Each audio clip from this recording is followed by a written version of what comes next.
So I came across this tweet, right? And it's talking about like how $43 million in cash, 28,000 pounds, and 23 million naira in cash were found in this apartment in Lagos State. And I was so curious to know who the apartment belonged to. So I went to the comment section and I was like, oh, okay, let me see who the apartment belonged to. And Chief Ayodele, okay, that is who the apartment belonged to.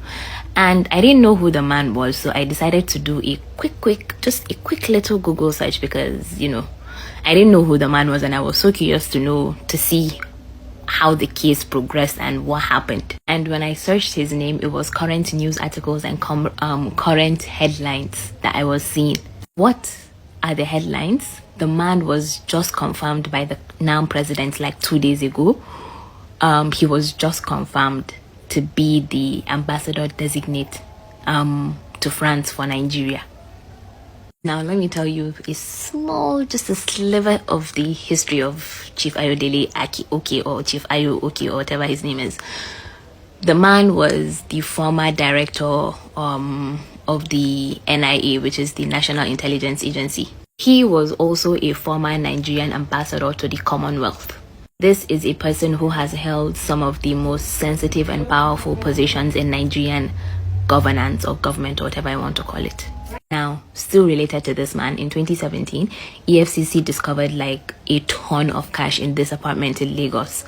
And the cash in question is $43 million in cash, 28,000 pounds in cash, and 23 million naira also in cash. That's not a small amount. Like, the apartment was linked to him and his wife.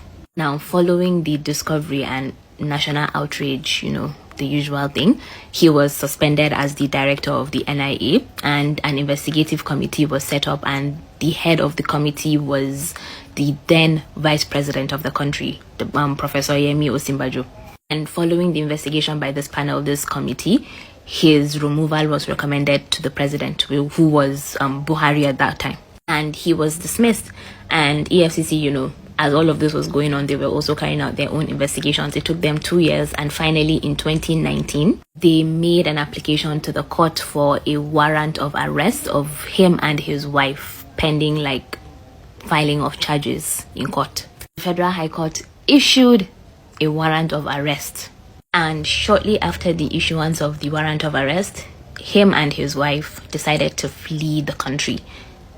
Allegedly, let me just add this here, because they left the country under the guise of medical treatment. They refused to adhere to court summons. They refused to show up in court. And now the full charges were not just based on the allegations from the money found in that apartment, that Lagos apartment that I was talking about in the beginning. There was also another charge of $160 million worth of allegedly stolen federal government money that they stole for their own personal use. $160 million, not naira, $160 million. Now, remember I said they refused to adhere to court summons, they refused to show up in court, and the EFCC declared them wanted. Now, this is where the case ended for me, because after EFCC declared them wanted, I cannot find any form of story that tells us what happened after that. Like, I'm genuinely looking for any outsource, anything that tells us what happened after they were declared wanted. Like, there was something that I found, but I'm not really familiar with it. That was in 2023, EFCC withdrew the case. That EFCC allegedly withdrew the case, citing, national security reasons or some nonsense like that. I don't know how true that is, because it's not really a reliable source that I found it from, but I'm still trying to confirm because I still don't know. Today we are saying that this same man involved in all of this has not just been screened, but he has been cleared and confirmed to be an ambassador delegate to any country of Nigeria to any country in this world. Not just any country, but France of all countries. They screened this man, they saw his background, they saw the allegations, they saw how he was evading arrest, they saw how he fled the country, they saw how he was ignoring court summons, they saw how he refused to show up in court for due process to be followed, for everything to be done the way it's supposed to be done, to follow due process. And they thought that's a good candidate, good ambassador candidate. That is a man who is now going to represent Nigeria on the international stage, on the global stage. Remember that. A man with a history like that.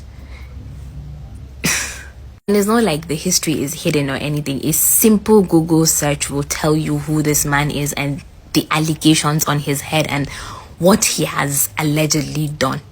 He has not really been fully confirmed like as the ambassador because the host country has to confirm that appointment. But then everything that has to be done in Nigeria has been done. The president has nominated, the Senate has confirmed, the president has confirmed, so he is the ambassador designate. And now it's solely in the responsibility of the host country, which is France, to accept that nomination and welcome him or whatever as the ambassador.